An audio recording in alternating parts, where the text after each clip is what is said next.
If you think you've heard every shocking teacher scandal, think again, because this one will make you question every parent-teacher conference you've ever sat through. Subscribe before the truth disappears. The call came in just after 6 a.m. A jogger on County Road 14 reported something floating near the edge of the Quarry Lake. A blue sedan, half submerged, its headlights still faintly glowing under the surface. The fog was thick enough to taste, the kind that made sound feel muffled and wrong. Deputy Rhodes was first on scene. He'd expected another drunk driver, another late-night accident. But when he waded through the freezing water and peered inside, he saw a woman in the driver's seat. Her hands were still gripping the steering wheel. The ID in the purse read, Claire Hensley, 34. Occupation, high school English teacher. By sunrise, the quiet town of Maple Hollow had already turned her death into gossip. Some said suicide, others whispered about her ex-husband. But when detectives opened her trunk and found a sealed box labeled, "For Detective Moore," the tone of the conversation changed. Inside were 42 printed photos. Each one was of a student, some recent, some from years past. Each photo had a date scrolled on the back and a word, missing. Detective Laura Moore had worked Maple Hollow's missing persons unit for a decade. She recognized half the faces. "They're not all local," she muttered, spreading the photos across her desk like tarot cards. One of them, a 17-year-old named Evan Ricks, had vanished 6 months earlier after detention with Miss Hensley. That case was cold. Now it wasn't. The school's principal, Richard Danner, sat stiffly across from Moore when she questioned him later that day. Claire was quiet, he said, avoiding eye contact. Kept to herself, always volunteered for extra work. The kids respected her. Moore's gaze didn't waver. And Evan Ricks, he had detention with her the night he disappeared. Yes, Danner admitted, but she was cleared. Cameras showed she left the school alone. Cameras can be edited, Moore replied. That night, Moore reviewed the school's surveillance footage again. The timestamp showed Hensley leaving at 7:43 p.m. But as Moore slowed the clip, she noticed something strange. At 7:42:18, just before Hensley walked out, a shadow passed the camera. It wasn't her. It moved differently, taller, faster. And when it reached the door, it paused, then stepped out of frame. The next frame jumped by 3 seconds. 3 seconds missing. By day 2, the coroner confirmed it wasn't suicide. Water in the lungs, yes, but there were bruises on her wrists and a fracture on the back of her skull. Someone had forced her car into the lake. The press called it a tragedy. Moore called it staged. A search of Hensley's house revealed more questions than answers. Perfectly organized bookshelves, a kitchen without a single dirty dish. But in her home office, behind a framed photo of her students, they found a second phone taped behind the drywall, active, hidden, and still receiving messages. The last text, sent at 2:11 a.m. the night she died, read, "You started something you can't stop. We warned you." Detective Moore brought in Hensley's colleague, Mark Fenton, for questioning. Fenton was the school's guidance counselor, mid-40s, polished, and too calm for comfort. "I heard what happened. Claire wasn't well. She imagined things, said students were being taken. She was obsessed." She leaned forward. "You left him 3 voicemails last week. You didn't return them." He smiled tightly. "I was on leave." "Where?" "Fishing trip. Alone." She let the silence stretch until he shifted in his seat. When Fenton left, Moore checked his alibi. No fishing permits, no credit card charges, no witnesses. By evening, she got a call from the lab. The fingerprints on the hidden phone belonged to both Claire Hensley and Mark Fenton. The next morning, a student named Ava Brooks came forward, pale, trembling, 16. "She tried to warn us," she said, tears spilling. "Miss Hensley said if we ever got a message to meet after class and it wasn't from her, don't go." "Did anyone get those messages?" Moore asked. Ava nodded. "Evan did, the night he vanished." The trail led Moore to the school's basement, used for storage now, sealed after a boiler leak years earlier. She convinced the janitor to unlock it. The smell hit first. damp air and rust. Stacks of old desks, broken projectors, a bulletin board still clinging to faded announcements. And then, behind a false wall, she found a small maintenance room, lights still working, table in the center, camera mounted in the corner. A single chair. On the floor lay a student's jacket, tagged with the same missing person case she'd been reopening, Evan Ricks. When Moore returned upstairs, the principal was waiting. "Detective, you shouldn't have gone down there," he said quietly. His hands were trembling. "Why not?" "Because we already searched that place when Evan went missing. There was nothing there then." Moore frowned. "And who led that search?" He hesitated. "Fenton." By nightfall, Moore was running on coffee and suspicion. She requested a warrant for Fenton's property. While waiting, she combed through Hensley's emails, archived, hundreds of them. Buried in a chain from last spring, one stood out. Subject: "I know what you did with the scholarship fund." Sender: Claire Hensley at maplehollow.edu. Recipient: principal.danner@maplehollow.edu. Attached were transaction records, thousands in donations meant for at-risk students, rerouted through shell accounts, all approved by Danner. And guess who signed as the witness? Mark Fenton. Suddenly, Claire Hensley's photo collection made sense. She'd been tracking students who were promised money that never reached them, students who vanished soon after asking questions. It wasn't about obsession, it was about evidence. Moore drove straight to Fenton's house that night, lights off, engine idling 2 blocks away. The street was empty, save for a single motion light flickering by his garage. At 11:47 p.m., she saw him, dragging something heavy toward the trunk of his car. She radioed for backup, stepped out quietly, hand on her weapon. "Mark Fenton, police!" He froze, then bolted. The chase cut through backyards, across wet lawns, until Fenton tripped on a garden hose and went down hard. Moore cuffed him face first in the mud. But when she popped the trunk open, her breath stopped. It wasn't a body. It was a box, identical to the one Claire left behind. Inside, more photos, more students, and one more folder, sealed in plastic, labeled The Foundation. Inside the envelope was a list of names, teachers, administrators, sponsors. At the top was Principal Richard Danner. Detective Moore stared at the folder, her pulse hammering in her throat. It wasn't just one corrupt teacher. It was an entire system. And the woman they'd all called unstable had been the only one trying to stop it. But just as Moore picked up the phone to call it in, her headlights dimmed, and in the rearview mirror, she saw a pair of headlights pull up behind her, engine humming low, silent. Someone else knew she'd found it, and they weren't here to talk. The unmarked car behind her didn't move, just idled, headlights steady. Detective Moore's knuckles whitened on the steering wheel as she tucked the evidence folder under the seat.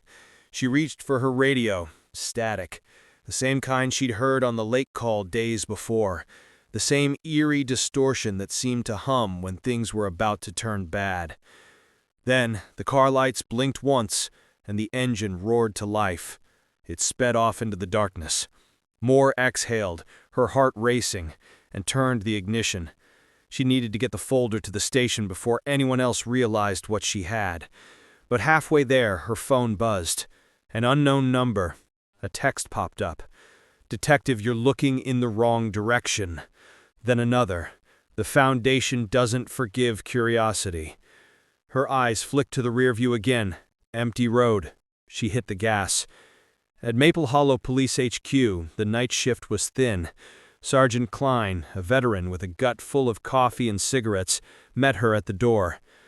"You look like you've seen a ghost," he said. "Fenton's in holding?" Klein nodded. "Lawyer showed up already, said he's done talking." Moore handed him the evidence bag. "Get this to forensics. No one touches it but me." Klein glanced inside. "What's this? Student photos?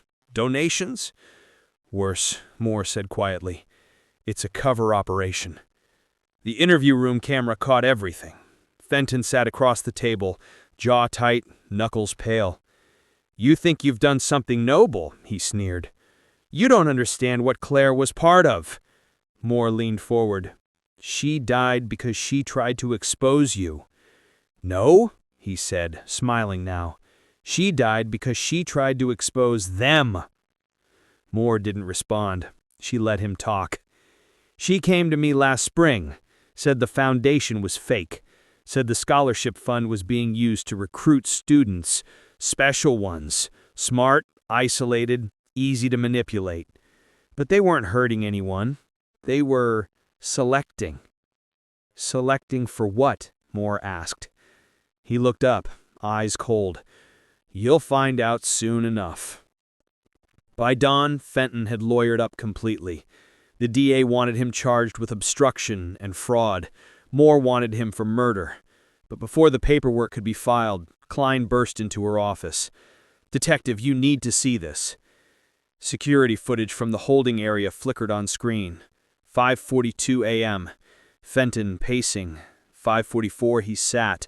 5:45 a shadow passed by the door, too quick to identify.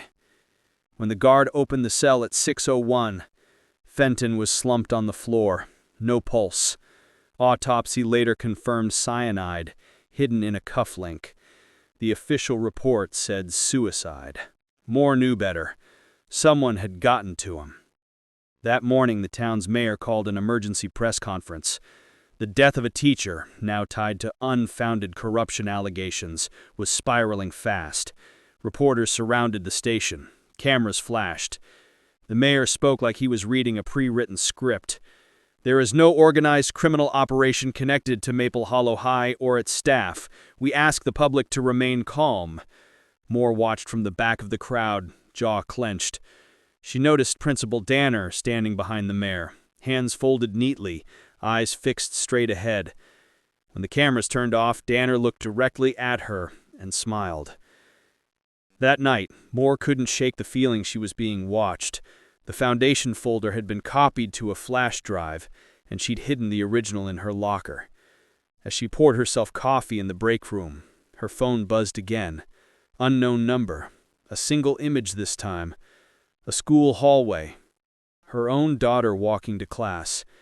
Caption, "Stop digging, Laura." She nearly dropped the cup. Her daughter, Maddie, was 16, the same age as the missing kids, the same demographic the foundation targeted. She went to a private academy 2 towns over, one funded by the same regional education grant the foundation had helped establish. Her blood ran cold. Moore drove straight to Maddie's school. The parking lot was empty except for a single janitor mopping near the gym entrance. She pounded on the principal's office door until the lights flickered on. Principal Warren opened it in a robe and confusion. "Detective, it's nearly midnight." "Do you know who funds this school?" she snapped. He blinked. "Our grants? They come from the Maple Education Initiative." She stared at him. "You mean the foundation." He frowned, confused, or pretending to be. "That's what it used to be called, yes. Rebranded years ago." Her stomach twisted. "Where's my daughter?" "Dormitory, I assume." "Why?" But Moore was already gone. Room 214. The dorm hallway was silent except for the hum of lights. She knocked. No answer. She pushed the door open. Maddie's bed was empty. The window was cracked open, cold wind blowing in. On the desk, a white envelope. Inside was a foundation card, the same logo from the files. On the back, in ink, "You have something that belongs to us." By 3 a.m., an Amber Alert had gone out. Moore's daughter was now officially missing. FBI got involved. Agents combed the dorm, the woods, the nearby highway. Nothing. Moore sat at her desk, staring at the foundation list again. Her hand shook as she traced the names. Then she saw it. One more name at the bottom she hadn't noticed before.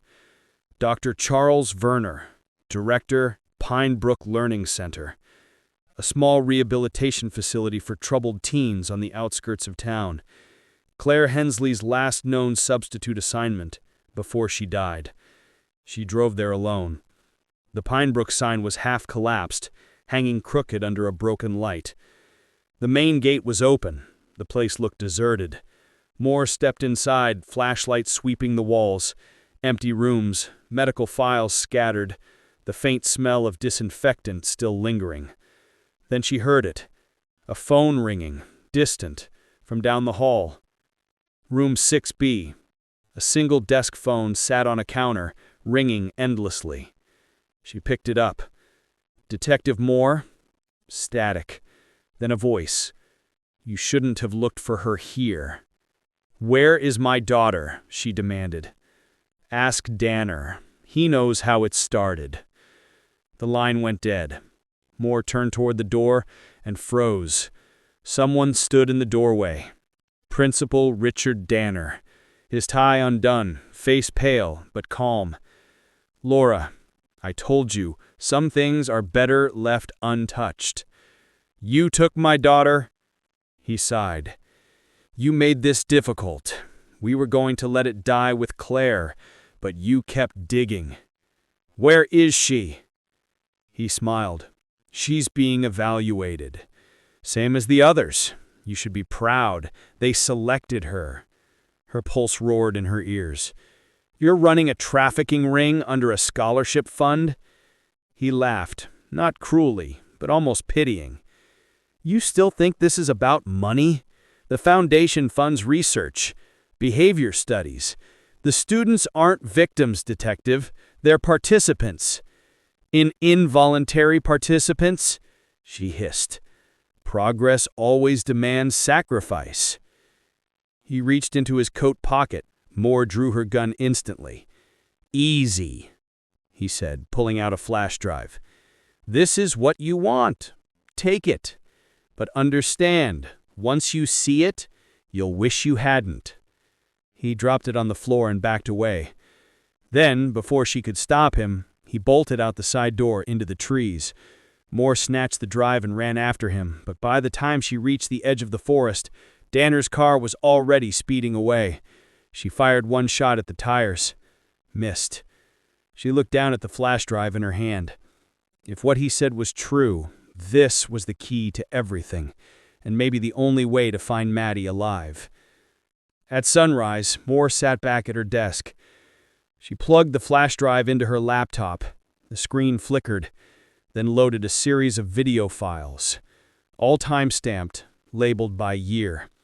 Each clip showed a classroom, dimly lit, with students seated in silence, electrodes on their temples, a voice asking questions off camera.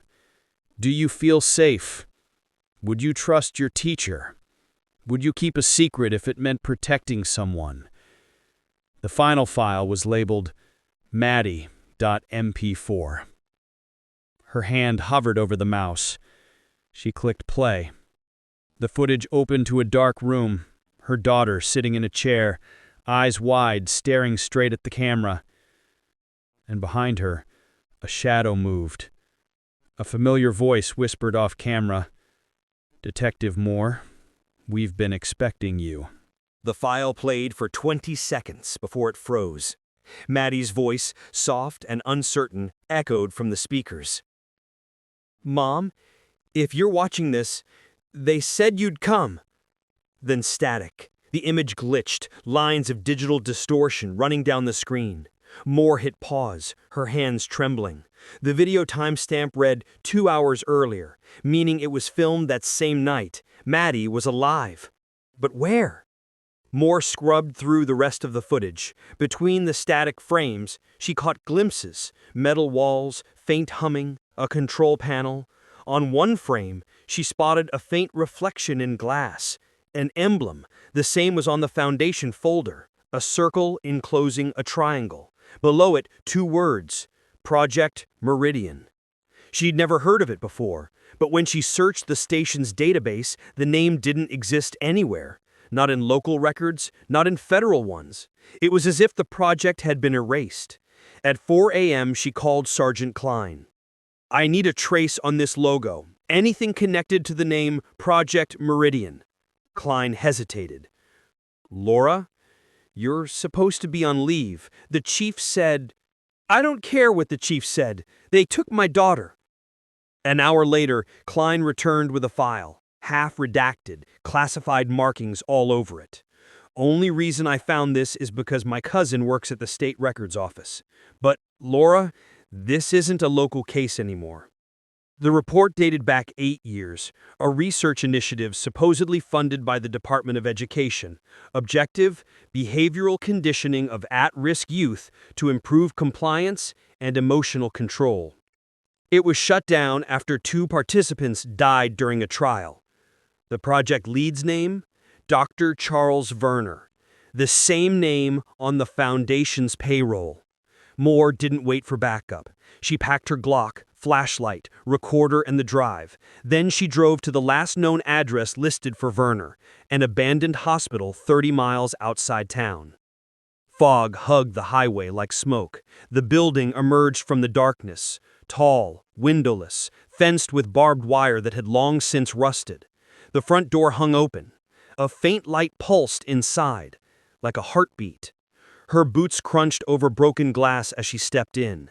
The air smelled of damp paper and iron. She followed the faint hum until it led her downstairs. The basement corridor was lined with old therapy rooms.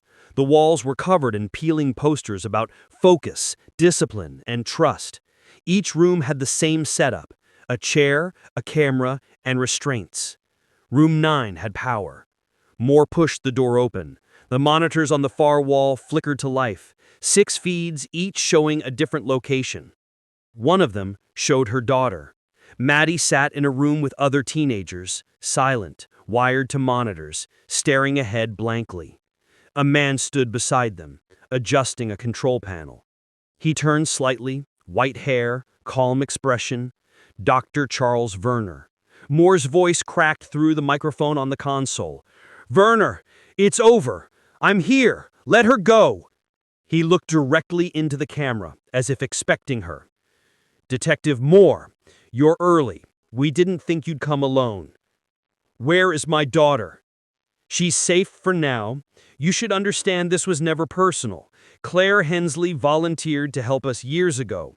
She recruited the first students herself. But then she grew conflicted. She tried to expose us, so we had to neutralize her." "You killed her?" "She forced our hand, and so will you if you don't leave." Moore raised her gun at the monitor. "If you touch her—" He smiled faintly. "You still think bullets fix corruption? You'll see the truth soon enough." Then the monitors went black. She kicked open the next door, the observation room. Inside, rows of computers whirred quietly. A glass wall separated her from the experiment chamber beyond. The teenagers were still seated, eyes wide, motionless. Maddie sat nearest the glass. Her lips moved, barely audible. "Mom!" Moore slammed her hand against the glass. "Hold on, baby. I'm right here." Behind her, a door clicked. She spun around, gun up. Principal Richard Danner stepped out of the shadows, gun drawn. "You shouldn't have come." "Where's Werner?" "Gone. He doesn't stay for the cleanup." "Then you'll do," she hissed. They circled each other slowly. The hum of machines filled the silence. "You think this is some evil experiment. It's not. We're teaching them control, discipline. They'll grow up better, stronger. By drugging them and locking them in cages? By saving them from themselves." Moore didn't wait for more. She fired once, grazing his arm. He fell against the console, smashing a switch. The glass partition flickered, unlocking the chamber door. Alarms blared. Moore shoved past him, rushing inside. She yanked the electrodes from Maddie's skin. The girl blinked, dazed. "Mom!" "I've got you. We're leaving." But then the other kids began to stir, confused, trembling, eyes darting wildly. The lights flickered red. A voice over the intercom said calmly, "Containment breach, initiating lockdown." Steel doors began to slide down the hallway. Moore grabbed Maddie's hand and ran. They sprinted through the corridor as alarms screamed overhead. Danner shouted something behind them, but it was drowned out by the metal clanging shut. They reached the emergency exit just as the last door dropped. Moore shoved Maddie through and dove out as it sealed behind them. Outside, the cold hit like a wall. She half-carried her daughter to the car, started the engine, and tore down the road. Maddie's breathing steadied slowly. "Mom, They said you'd never find me. Moore squeezed her hand. They were wrong. But as the headlights swept across the trees, something caught her eye. A white van parked by the roadside. The same emblem, the circle and triangle, painted faintly on its side. A figure stood beside it, watching them go. Werner. He didn't move, didn't chase, just raised his hand in a slow, deliberate wave. 3 days later, federal agents swarmed Pinebrook Hospital. By the time they got there, it was empty. Computers wiped, no trace of the Foundation's operations. The official statement called it an unauthorized psychological research site. No arrests were made. Moore testified before an internal review board. Her report was buried under ongoing investigation. Her badge was suspended pending psychiatric evaluation.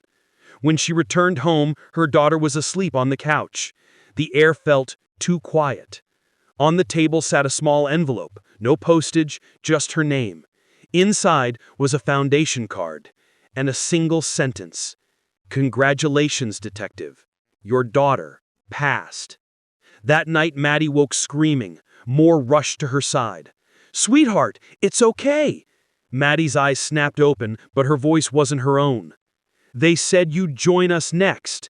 Then she went still. 2 weeks later, Maple Hollow High reopened. New staff, new name, new funding. Maple Horizon Academy. Detective Moore watched from her car, exhausted, a ghost of herself. Parents dropped their kids off without hesitation. A smiling counselor greeted them at the gate, someone Moore didn't recognize. But the logo on the gate caught her eye. A fresh emblem, shiny and gold. A circle enclosing a triangle, and beneath it, engraved in small letters, "Sponsored by the Foundation." If you thought justice was served, think again. They never stopped. They just changed their name. And somewhere, another teacher is already making their next selection. If this story left you speechless, you're not ready for the next one. Subscribe before the next truth disappears.